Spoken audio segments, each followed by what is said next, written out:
I'm Kelsey and you're watching this week's DJP TV. Coming up for you on this week's show, we take a look at the new Doctor Who game, The Eternity Clock.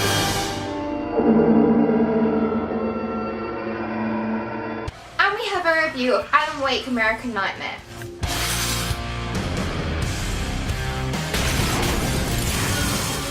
But first up is a review of Syndicate.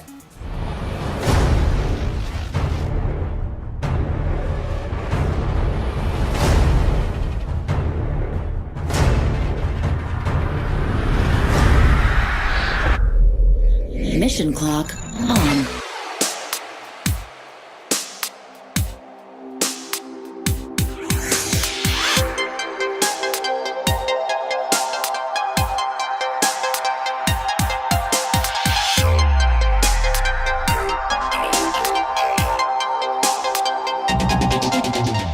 Syndicate is best thought of as a game of two halves, an extremely linear single-player adventure with a confusing plot and little in the way of genuine innovation, and a multiplayer experience that makes you forget all about your solo labours.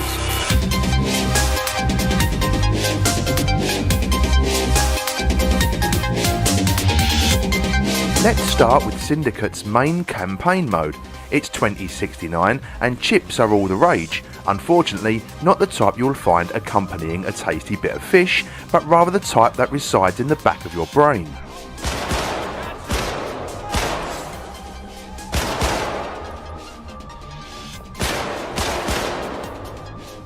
Following the story of Agent Kilo, it's an arms race between the leading corporations, and matters are settled outside of the business room and on the battlefield. The story sounds simple, and it would be if it wasn't told in such a disjointed manner, drowning you with unnecessary details and missing out the more important details. As a first-person shooter, it's a solid affair, but there's not much more to it than from getting from A to B. Breaching is the main order of the day, which sees you hacking into electronics at the press of a button.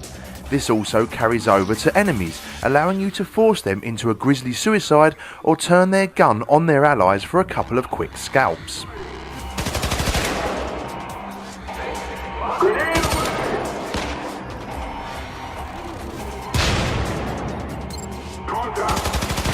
While the single player is nothing that special, and as long as you have some buddies at hand, you can form a syndicate of your own. The co-op campaign is completely standalone, putting you in a number of different scenarios without all the guff of the story getting in your way.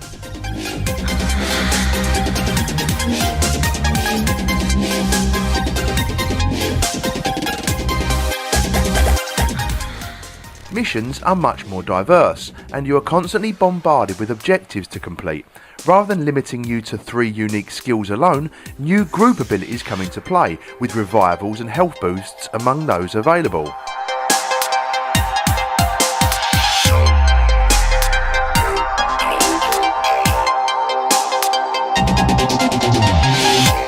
Playing as a team is crucial, as any Rambo wannabes will normally find themselves downed within a few seconds and needing a reboot from a teammate. There's plenty of scope for replayability too, with a ridiculous number of unlockables to keep you coming back for another slice of the team-based cyber violence.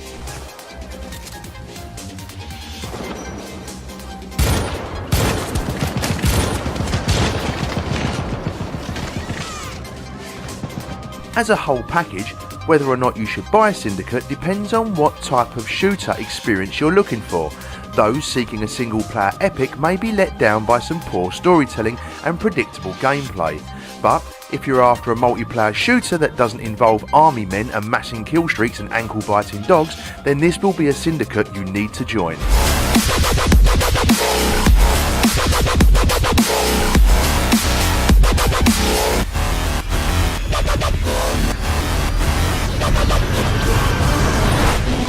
Agent Kilo, thank you for your service.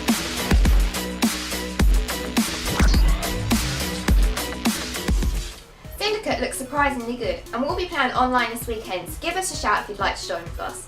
So this week we got to go to the BBC and talk to Simon Harris, the executive producer behind the new Doctor Who game, The Eternity Clock. Let's go have a look and see what the game's all about. Hello, so my name's Simon Harris. I'm the executive producer for BBC Worldwide Digital Entertainment and Games Group.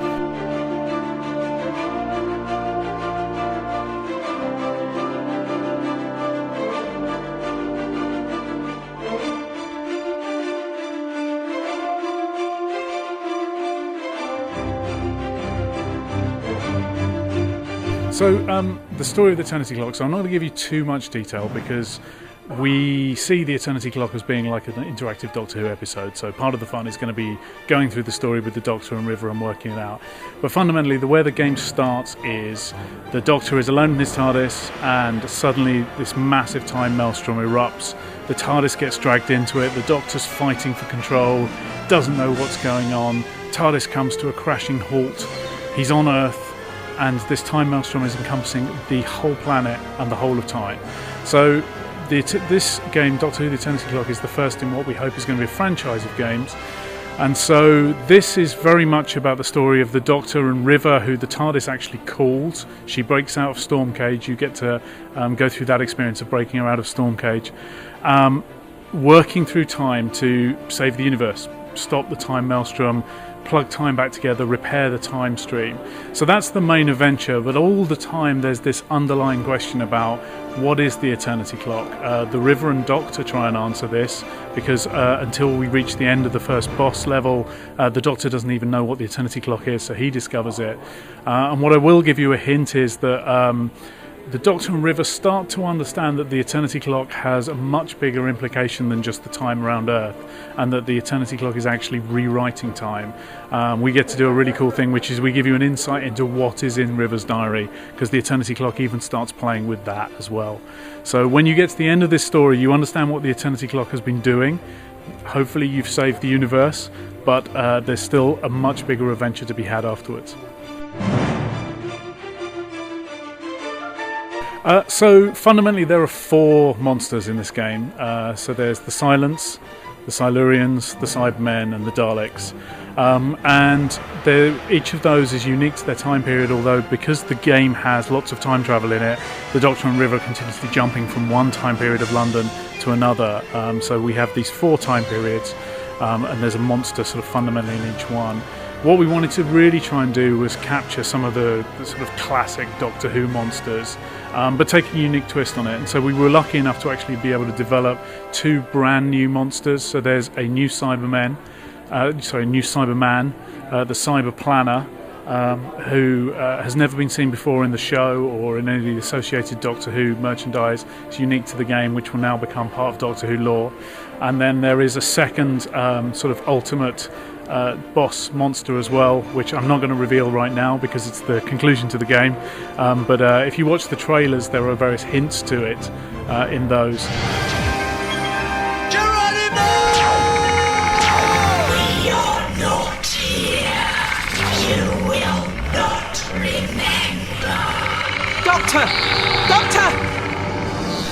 So one of the things we realised when we look back at all of the Doctor Who games that have been done was that no one had ever really used time travel, which is a little strange considering it's such an integral part of the Doctor Who world. So what we've done with the Eternity Clock is it's set across 4 periods of time: present day, the Elizabethan time, Victorian time, and also in the future. And what we wanted to do was weave that into the gameplay. So we've done that in 2 ways. The first is that whilst the story is a linear narrative, so you follow the Doctor and River through the story as they start to piece all this together, they're continually jumping backwards and forwards in time. So you get some great moments where you suddenly realise that you're in exactly the same location you were, but in a completely different time period.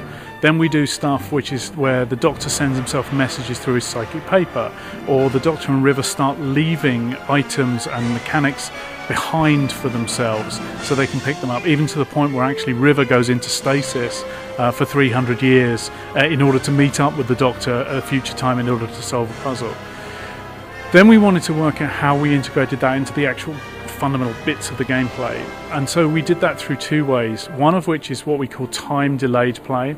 So if you're playing this in a single player game, there's the Doctor and River together and they're playing through this environment, and then suddenly the Doctor realises that he needs to go back in time to do something to change the present day.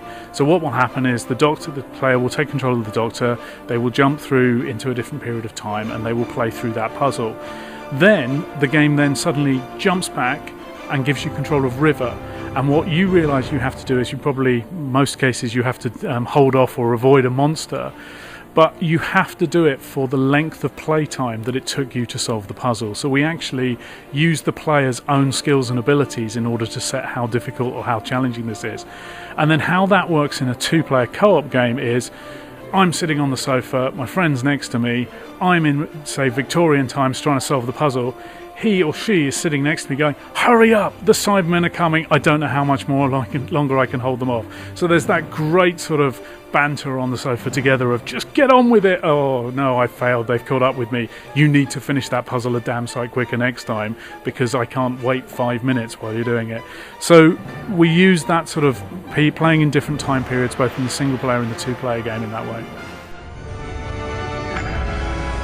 Every event that ever was, or ever will be.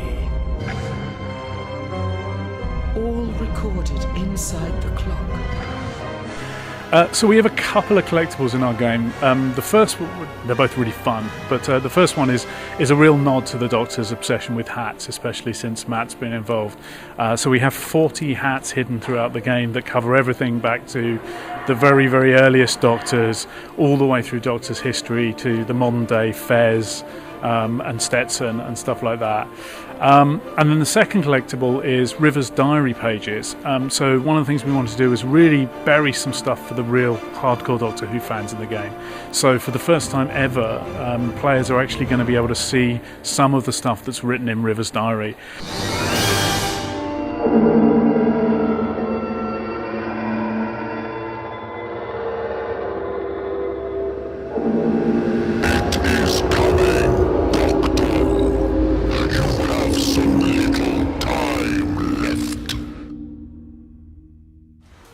The Eternity Clock will be heading to PSN and PS Vita in March, so stay tuned for more information about that.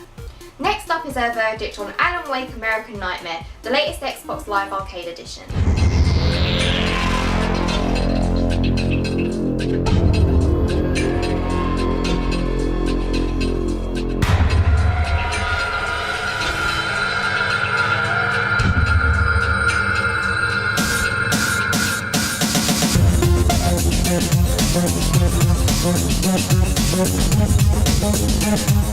Alan Wake's American Nightmare is more of a spin-off than an actual sequel. The game follows Alan as he relives an episode he wrote some years ago of the in-game Twilight Zone Twin Peaks parody TV show Night Springs. Once again, Alan will need to deal with the Taken and fight against the darkness being created by Mr. Scratch, a dark and twisted version of Alan. The man before you is a champion of light. He is part of a conflict between darkness and light that is both ancient and eternal. Although at its core the gameplay remains pretty much the same as it was in the first game, there are a number of changes, the biggest being more of a focus on action. Rather than pushing you down a specific route, this time around you have 3 larger areas, like mini sandboxes in a way, that you're free to explore with Alan. The heavier focus on action means that Alan also has a wider range of weapons to play with that include nail guns, SMGs, assault rifles and my favourite, the crossbow, which means you can expect some all new enemies, like this particularly tough and nasty piece of work. Holy shit! What are you, the King Hillbilly?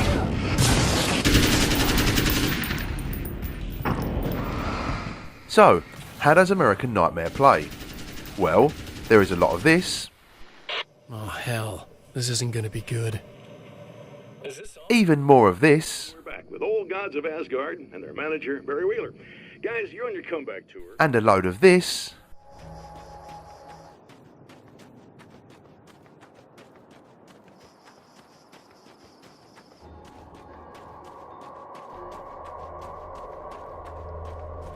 All interspersed by a dialogue with a few NPCs that Alan encounters on the way, and filling the Taken with lots of bullets, or nows if that's the way you choose to roll.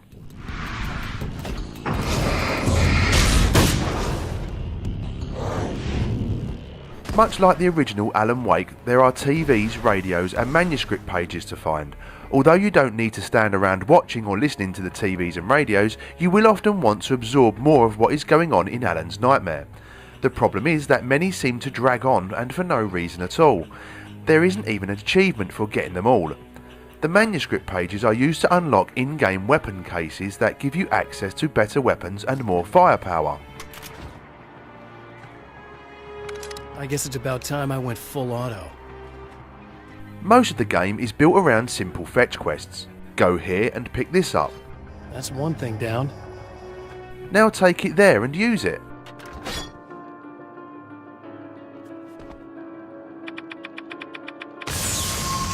But the open nature of each of the 3 areas helps disguise much of the toing and throwing that you seem to be doing. After finishing the main story, which will last around 6 to 8 hours depending on how much exploring and watching TVs you do, there is arcade action to keep you busy. This is simply Alan Wake's take on the now very popular Horde mode. You have a fixed amount of time till dawn, and you have to take down more and more enemies working with limited resources while trying to keep your multiplier field to really boost that score.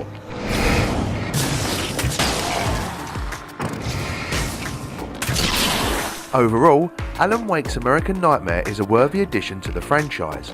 For 1,200 Microsoft points, it also looks great and offers a decent enough challenge to the completionists among you. Simply put, if you enjoyed Alan Wake, you will see this as more of an American dream than a nightmare. This time, he mouths a silent vow. No more. No more.